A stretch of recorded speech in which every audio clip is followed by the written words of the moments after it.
الحمد لله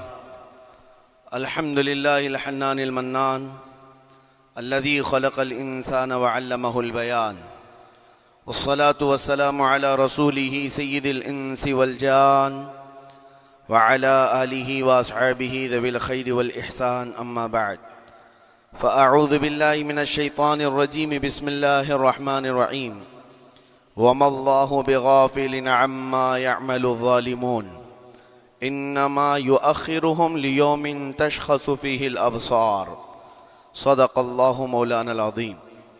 بارگاہ رسالت مآب صلی اللہ تعالی علیہ وسلم میں درود پاک کا ہدیہ پیش کریں۔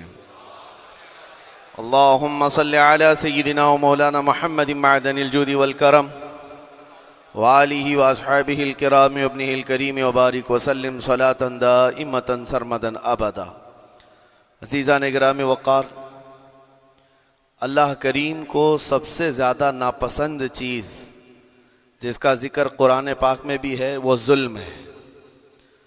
ظلم کو اللہ تبارک و تعالی ہرگز پسند نہیں فرماتا، اور ظلم کا مطلب صرف کسی پر ہاتھ اٹھانا ہی نہیں بلکہ کفر اور شرک بھی بہت بڑا ظلم ہے۔ قرآن پاک میں اللہ نے فرمایا ان الشرک لظلم عظیم، اللہ کے ساتھ کسی کو شریک ٹھہرانا بہت بڑا ظلم ہے، اور اس ظلم کی بہت ساری شاخیں ہیں جو آج ہم دنیا میں دیکھ رہے ہیں۔ انسان کسی نہ کسی جگہ پر ظلم کرنے کا شکار ہو جاتا ہے، ظالم بن جاتا ہے۔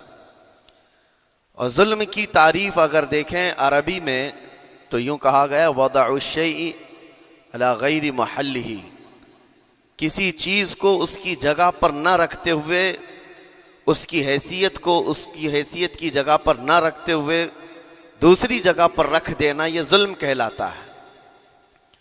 حقدار کو حق نہ دینا یہ ظلم ہے، یا اپنے حق سے زیادہ کسی سے چھین لینا یہ بھی ظلم ہے۔ اور یہ ظلم کی ایک دو نہیں ہزاروں مثالیں ہیں، لیکن قرآن ہر ظلم کی مذمت کرتا ہے۔ اللہ کریم کئی جگہوں پر ارشاد فرماتا ہے ان اللہ لا يحب الظالمین، اللہ تعالیٰ ظالموں کو ہرگز پسند نہیں فرماتا۔ میرے عزیزو، گناہ بھی ظلم ہے، جیسے کہ قرآن میں اللہ نے فرمایا وَلَوْ أَنَّهُمْ إِذْ ظَلَمُوا أَنفُسَهُمْ، جب لوگ اپنی جانوں پر ظلم کر لیں تو اے محبوب آپ کے دربار پہ آئیں۔ یہ جو آیت ہے ظلم کا مطلب کیا ہے؟ انسان جب گناہ کرتا ہے تو وہ اپنے آپ پر ظلم کرتا ہے۔ ظلم کی بہت ساری شاخیں ہیں، اور ظالموں کو اللہ پسند نہیں فرماتا، چاہے وہ اپنے اوپر ظلم کیا ہو یا کسی نہتے پر ظلم کیا ہو۔ آج دنیا میں جو حالات ہم دیکھ رہے ہیں، ظالموں کا ظلم عروج کو پہنچا ہوا ہے، اور قرآن پاک میں رب تعالیٰ نے ظالموں کی نشانیاں بھی بیان کی، ایسا نہیں کہ یہ پہلی مرتبہ ہوا ہے۔ اللہ تعالیٰ فرماتا ہے وَكَم مِّن قَرْيَةٍ أَهْلَكْنَاهَا، کتنی بستیاں ایسی ہیں جن کو ہم نے ہلاک کر دیا۔ رب تبارک و تعالیٰ نے ان کو ختم کر دیا کیونکہ وہ ظالم تھے۔ ظالموں کی بستیاں جو ہلاک ہوئیں، قرآن پاک میں 3 مثالیں آپ کو بتاتا ہوں۔ ایک نوح علیہ السلام کی امت اور ان کی آبادی، دوسری حضرت لوط علیہ السلام کی قوم، تیسری حضرت صالح علیہ السلام کی قوم۔ یہ تینوں قومیں ایسی ہیں، گناہ میں تو تھی لیکن غرور بہت زیادہ تھا، گھمنڈ بہت زیادہ تھا۔ آج کے دور میں اگر کسی کے پاس پیٹروٹ میزائل ہیں اور بم بارود کی طاقت رکھتا ہے، نیوکلیئر پاور ہے، تو وہ یہ سمجھتا ہے مجھے کوئی شکست نہیں دے سکتا۔ یہ ہر دور میں ظالموں کا خواب رہا ہے، ہر دور میں ظالم اسی طرح کی فکر رکھتے ہیں۔ نوح علیہ السلام کی قوم بہت مضبوط قوم سمجھی جاتی تھی۔ اللہ تعالیٰ نے اپنے نبی کو جب حکم فرمایا کہ آپ ایک کشتی بنائیں بہت بڑی، تو وہ آپ کا مذاق اڑاتے تھے۔ یہاں دور دراز کہیں نہ ندی ہے، نہ نالا ہے، نہ سمندر ہے، کشتی کس میں چلاؤ گے؟ اللہ کے نبی کو پتا تھا کہ عذاب آنے والا ہے، اور اپنے ایمان والوں کو آپ ڈرا بھی رہے تھے، لیکن کفار و مشرکین غرور و تکبر میں ایسے تھے یہاں تک کہ نوح علیہ السلام نے اپنے بیٹے کو بلا کر کہا جو کافر تھا، کہا میرے ساتھ آ جا، یا بنی ارکم معنا ولا تکن مع الکافرین، بیٹا ہمارے ساتھ آ جا، کافروں کے ساتھ مت جا۔ اس نے کیا کہا؟ قال سآوی الی الجبل یعصمنی من الماء، میں تو پہاڑ کی اونچی چوٹی پر چلا جاؤں گا، تمہارا پانی مجھے کچھ نہیں کر سکے گا۔ یہ اس وقت ظالموں کا خیال تھا، گمان تھا۔ پھر اللہ تعالیٰ قرآن پاک میں فرماتا ہے وَفَجَّرْنَا الْأَرْضَ عُيُونًا، ہم نے زمینوں کے سارے چشمے پھاڑ دیے، ہر جگہ سے پانی کے سوتے نکلے، اور پھر آسمان کے سارے دروازے کھول دیے۔ فَفَتَحْنَا أَبْوَابَ السَّمَاءِ بِمَاءٍ مُنْهَمِرٍ، اللہ فرماتا ہے آسمان کے سارے دروازے پانی کے کھول دیے، آسمانوں سے پانی اور زمینوں سے پانی۔ فَالْتَقَى الْمَاءُ عَلَى أَمْرٍ قَدْ قُدِرَ، سورہ قمر کی آیتیں ہیں، رب تعالیٰ فرماتا ہے پانی اتنا بڑھ گیا کہ جو رب تبارک و تعالیٰ کی طے کی ہوئی معینہ نشانی تھی وہاں تک جا کر پانی مل گیا، روئے زمین پر کوئی باقی نہ رہا سوائے حضرت نوح علیہ السلام کی کشتی کے، کوئی نہیں باقی رہا۔ جب یہ پانی پھیل گیا، کیا پہاڑوں کی چوٹیاں، کیا محلوں کی اونچائیاں، سب غرق ہو گئے، اور وہ جبابرہ، وہ قوت کے بادشاہ جو کہتے تھے ہمارا کوئی کچھ نہیں بگاڑ سکے گا، سڑ گئے پانیوں میں۔ صرف پانی اللہ تعالیٰ بھیج دے تو انسان اسے روک نہیں سکتا، عذاب الہی کو کیسے روک سکے گا؟ دوسری گھمنڈی قوم، غرور میں مبتلا قوم تھی حضرت لوط علیہ السلام کی قوم، جو بدکاریوں میں ملوث تھے۔ اللہ کا جب عذاب آیا تو قرآن پاک میں رب تعالیٰ فرماتا ہے وَأَمْطَرْنَا عَلَيْهِمْ حِجَارَةً مِّن سِجِّيلٍ، نوکیلے پتھروں کی ہم نے ان پر بارش کی۔ فَجَعَلْنَا عَالِيَهَا سَافِلَهَا، ان کی اونچائیوں کو اٹھا کر کے نیچے پلٹ دیا گیا، زمین کو فرشتوں نے اوپر تک اٹھایا اور اس کے بعد پلٹ دیا۔ یہ پوری بستی غرق ہو گئی، ختم ہو گئی۔ یہ بستی بھی وہی تھی جس کو حضرت لوط علیہ السلام بار بار تنبیہ کرتے تھے کہ ظلم سے بچو، ظلم سے بچو، ظلم اللہ کے عذاب کو دعوت دیتا ہے، لیکن وہ مذاق اڑاتے تھے، اور جب ہلاک و برباد ہو گئے، ختم ہو گئے، ان کی نشانیاں بھی باقی نہیں رہی۔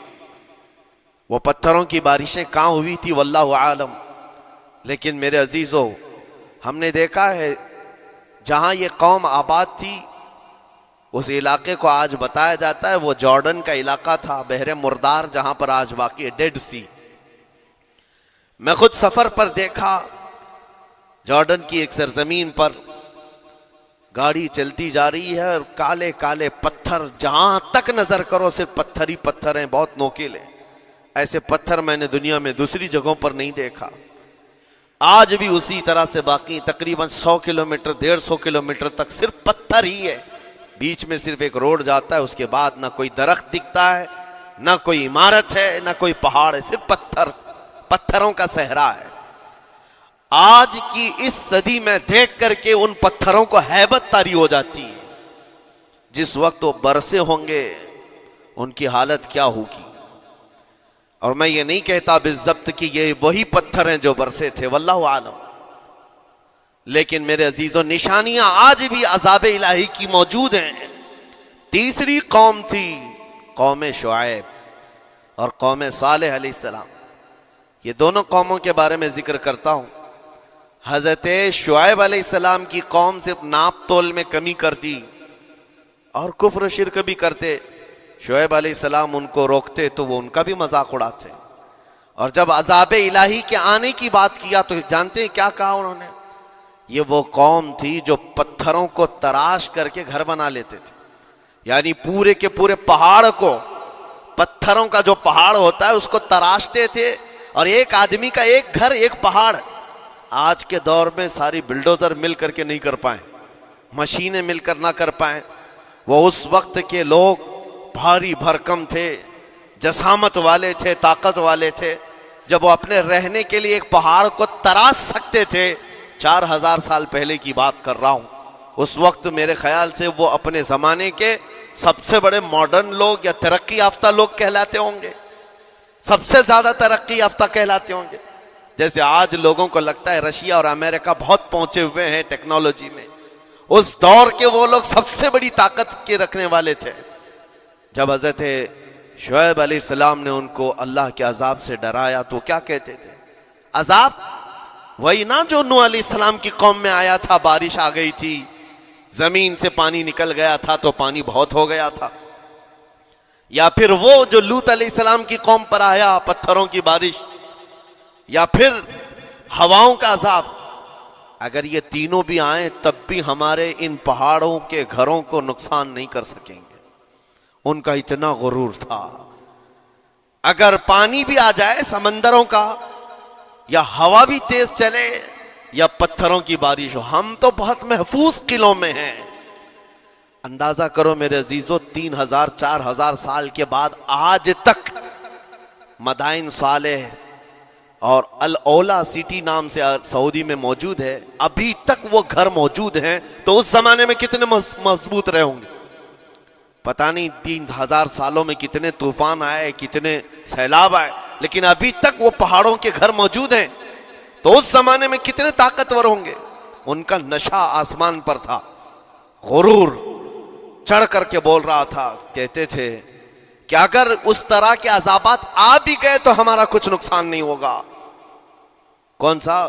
نوح علیہ السلام کی قوم کا عذاب آ جائے، لوط علیہ السلام کی قوم کا عذاب آ جائے، یا پھر شعیب علیہ السلام کی قوم کا عذاب آ جائے. یہ صالح علیہ السلام کی قوم کی بات کر رہا ہوں. تو پھر ہوا کیا؟ اللہ کے نبیوں نے انہیں ڈرایا اللہ کے عذاب سے. باز آ جاؤ، اللہ وحدہ لا شریک کی طرف جھک جاؤ. وہ اکڑ تھی، غرور تھا کہ نبیوں کا مذاق کرتے.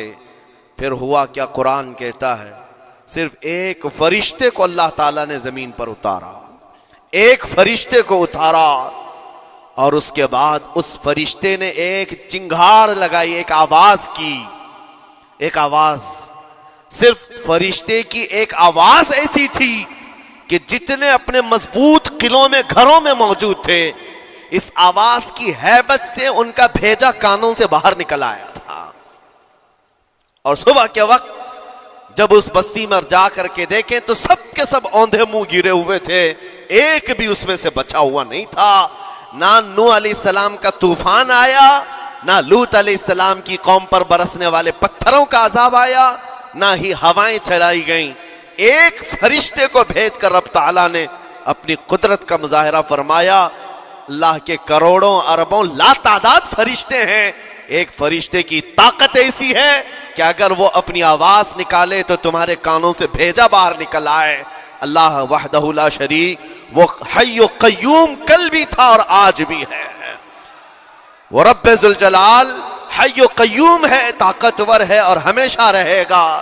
اور رب تبارک و تعالیٰ نے قرآن پاک میں فرمایا، آپ یہ آیت تقریباً 3 جگہ قرآن میں آئی، وَإِذْ نَجَّيْنَاكُمْ مِنْ آلِ فِرْعَوْنَ يَسُومُونَكُمْ سُوءَ الْعَذَابِ يُذَبِّحُونَ أَبْنَاءَكُمْ وَيَسْتَحْيُونَ نِسَاءَكُمْ وَفِي ذَلِكُمْ بَلَاءٌ مِّن رَبِّكُمْ عَظِيمٌ. رب تعالیٰ فرماتا ہے یاد کرو فرعونیوں کے عذاب سے اللہ نے تم کو نجات دی. یہ بنی اسرائیل کو کہا جا رہا ہے کہ فرعونیوں کے عذاب سے، کہ فرعون اور اس کے لشکری اس قدر سخت سزائیں دیتے تھے موسیٰ علیہ السلام کی قوم پر، ایمان والوں پر، بنی اسرائیل پر. اللہ فرماتا ان سے نجات دیا رب تعالیٰ نے، لیکن وہ کرتے کیا تھے؟ بنی اسرائیل میں ایک بھی بچہ پیدا ہو جائے اسے ذبح کر دیتے تھے. فرعون کے لشکریوں نے ایک سال میں 12,000 بچوں کو قتل کیا ہے، 12,000 بچوں کو ذبح کر دیا ہے. آج کے اسرائیلی اگر یہ بچوں پر ظلم کرتے ہیں تو یہ تعجب کی بات نہیں ہے. فرعون کی سرشت میں داخل تھا اور یہ فرعونی ہے، وقت کے جبابرہ ہیں، وقت کے ظالم ہیں.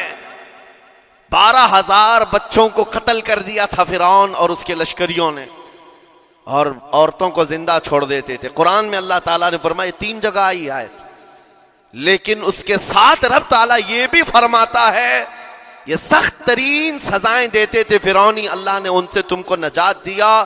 لیکن یہ سزائیں کیوں دیتے تھے، یہ عذاب کیوں تھا؟ وَفِي ذَلِكُمْ بَلَاءٌ مِّن رَبِّكُمْ عَظِيمٌ. یہ ہے فرمان اللہ کا. یہاں میں یہ ٹکڑا اگر بیان کر دوں تو آج آپ کے دلوں کے اندر ایک یقین پیدا ہو جائے گا. آج کے حالات کے مطابق فرعونیوں کا اس قدر سخت عذاب کیوں تھا؟ رب تعالیٰ فرماتا ہے اے مومنو، ان تمام معاملات میں اللہ کی طرف سے تمہارے لیے بڑا امتحان تھا. یہ امتحان تھا اور وہ امتحان آج بھی ہے اور ہر زمانے میں رہے گا. ستیزہ کار رہا ہے ازل سے تا امروز، شرار ابو لہبی سے چراغ مصطفی. ہر زمانے میں حق و باطل کے معرکے ہوتے رہیں گے. لہٰذا آج کے دور میں یہ سب حالات جو پیدا ہوئے، مسلمانوں کو، مومنین کو ذرا برابر بھی نروس ہونے کی ضرورت نہیں. تم جس دین سے وابستہ ہو، اس دین کی حفاظت کا ذمہ اللہ نے اپنے ذمے لیا ہے. یریدون لیطفئوا نور اللہ بافواہہم. قرآن میں اللہ فرماتا ہے کفار و مشرکین اپنے منہ کے پھونکوں سے اللہ کے اس چراغ کو بجھانا چاہتے ہیں، اللہ اپنے اس چراغ کو مکمل کر کے رہے گا. یہ اسلام نور الہی ہے، اللہ کا نور ہے اور اس کو صبح قیامت تک رہنا ہے. اور ہم جیسے اور بھی آئیں گے اس زمین پر اور آئیں گے جاتے رہیں گے. یہ آبادیاں ہیں، بدلتی رہیں گی، خدائی قانون ہے، لیکن اسلام نہ کل بدلا تھا، نہ آج، نہ قیامت تک بدلے گا. ہم سب کا امتحان ہے میرے عزیزو، ہم سب کا امتحان ہے.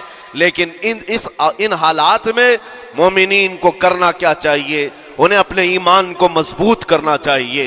کبھی کسی کے اڑتے ہوئے چھیٹڑے اور ٹکڑے دیکھ کر تمہیں مایوس ہونے کی ضرورت نہیں. اب ہمارا مستقبل کیا ہوگا؟ میرے عزیزو، آج جو حالات ہیں یہ حالات کربلا سے زیادہ سخت تو نہیں ہیں. آج فلسطینیوں کو ہم نے دیکھا 6 ماہ کے، سال بھر کے بچوں کو سینے سے لگا کر کفن لپیٹ رہے ہیں. ان ماؤں کی کیا کیفیت ہوتی ہوگی؟ کبھی کبھار چھوٹی سی کلپ میں دیکھ کر کے آنکھوں سے آنسو بہ پڑتے ہیں. انہوں نے اپنے ہاتھوں سے نہ جانے کتنے بچوں کو ایک دن میں دفن کر دیا.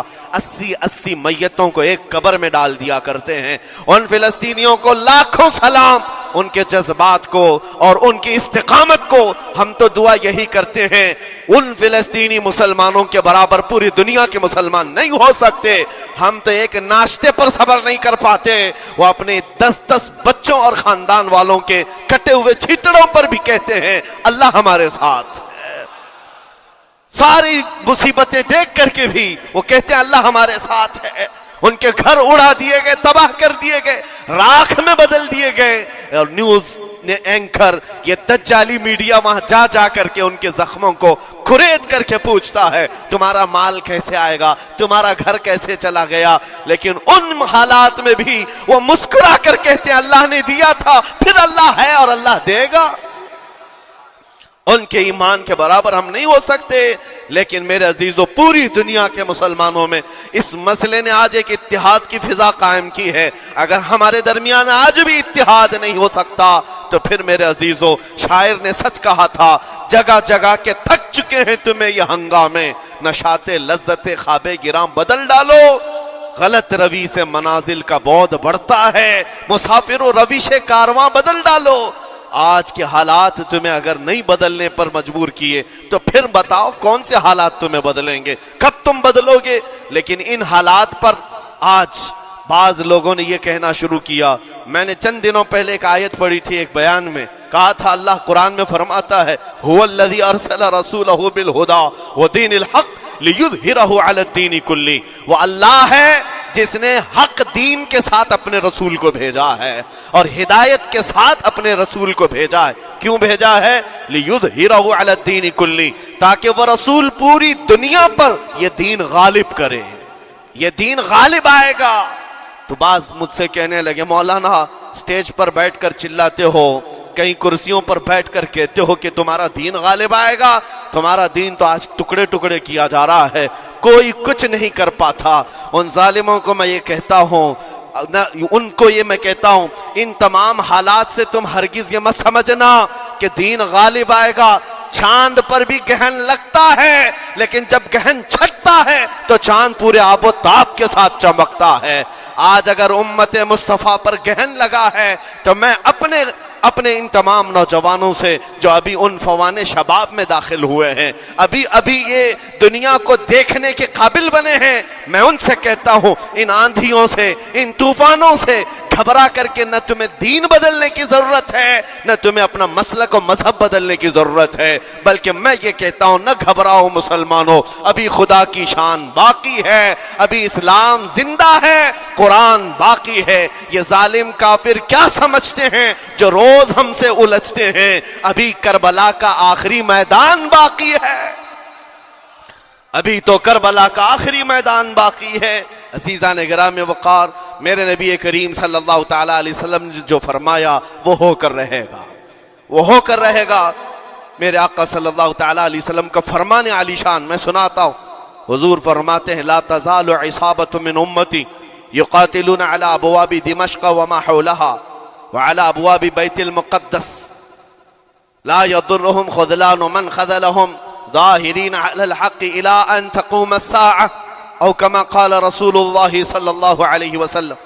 میرے آقا فرماتے ہیں قیامت تک میری امت میں سے ایک جماعت ایسی ہوگی جو بیت المقدس کے ارد گرد حق کے لیے لڑ رہی ہوگی۔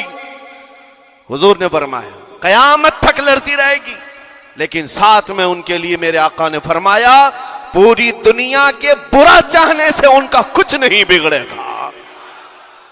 اس کا مطلب کیا ہے؟ اگر آپ ہم سے پوچھتے ہیں کچھ نہیں بگڑے گا، حضور نے فرمایا کچھ نہیں بگڑے گا، لیکن ہم تو دیکھ رہے ہیں ان کے گھر تباہ ہو گئے، بچے مر گئے، چھوٹے بچوں کے سروں سے باپ کا سایہ نکل گیا، کسی کے سامنے اس کی ماں کی تڑپتی ہوئی لاش ہے، اور حدیث میں کہا جا رہا ہے ان کا کچھ نہیں بگڑے گا۔ سب تو بگڑ گیا، مال بھی گیا، دکان بھی گئی، تجارت بھی گیا، گھر بھی گئے، اولاد بھی، رشتہ دار بھی، اور حدیث میں کہا جا رہا ہے کچھ نہیں بگڑے گا۔ میرے عزیزو یاد رکھو میرے آقا کا فرمان حق ہے، کچھ نہیں بگڑے گا کا مطلب کیا ہے؟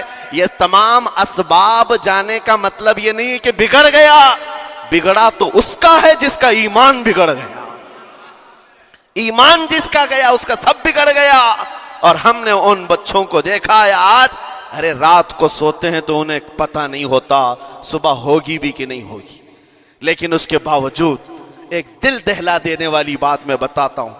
مصر کی سرزمین سے لوگ پانی کے بوتلیں اور ڈبے اٹھا کر کے بارڈر پر جا رہے ہیں، لیکن فلسطین غزہ کے وہ مسلمان کہتے ہیں اپنا پانی تم رکھو، اللہ کریم ہمارے لیے کہیں سے اپنی ہی زمین سے پانی عطا کرے گا۔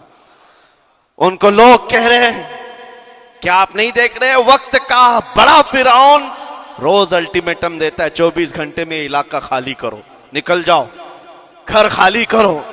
کیسا ایمان ہے تمہارا کہ آنے والی بڑی بڑی میزائلوں کا اپنے سینے سے مقابلہ کرتے ہیں، اور کہتے ہیں کل سے ہم یہی تھے، آج بھی یہی ہیں اور یہی رہیں گے اور اسی مٹی میں دفن ہو جائیں گے۔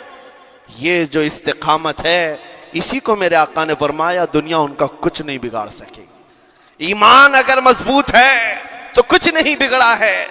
ارے 6 سال کی بچی، 6 سال کی بچیاں، ٹرینڈ چلا ہوا ہے ان کے محلوں میں، ٹرینڈ چلا ہوا ہے، اپنے اپنے ہاتھوں میں مہندی سے اپنا نام لکھ رہی ہیں ہنسی خوشی۔ پوچھا ان سے کہ نام لکھنے کا ٹرینڈ کیوں چلا ہے ابھی جنگ کے حالات میں مہندی سے؟ کہتی ہیں کل کو اگر ہم اڑ گئے، چہرہ نہیں ملا، جسم نہیں ملا، ہاتھ اگر بچا ہوا ہو تو نام دیکھ کر ہمارے ماں باپ پہچان تو سکے۔ شہادت کا یہ جذبہ، شہادت کا یہ جذبہ 6 سال کے بچوں میں اگر آیا ہے، یقیناً ان کے سینوں میں ایمان موجود ہے، ایمان موجود ہے۔ میرے عزیزو ذرا اپنے حالات پر ذرا توجہ کرو، مولا کریم نے ہمیں کس چیز کی کمی دی ہے؟ کون سی چیز کم آئی ہمارے گھر میں؟ ہم تو مرغن غذائیں روز کھاتے ہیں، آج ہمارے پاس ساری نعمتیں اللہ نے دی ہیں، ہم عیاشیوں کے اڈوں پر پوری رات گزارتے ہیں۔ ہمارے شہر آج جس گلی سے گزر جائیں صبح کی اذان تک یہاں گپے لگاتے ہوئے کھڑے رہے۔ اے میرے عزیزو حالات تو ہمارے ایسے ہیں کہ کھا کھا کر کے چربیاں چڑھ گئیں، ہمیں ان کا کیا احساس ہو پائے گا؟ ان کا کیا احساس ہو پائے گا جن کے ہاں پانی سے زیادہ خون دیکھا جاتا ہے، جن کے ہاں زندوں کو پکڑنے کے لیے نہیں اب مردوں کو پکڑنے کے لیے لوگ بھی نہیں ہیں۔ عزیزان گرامی وقار،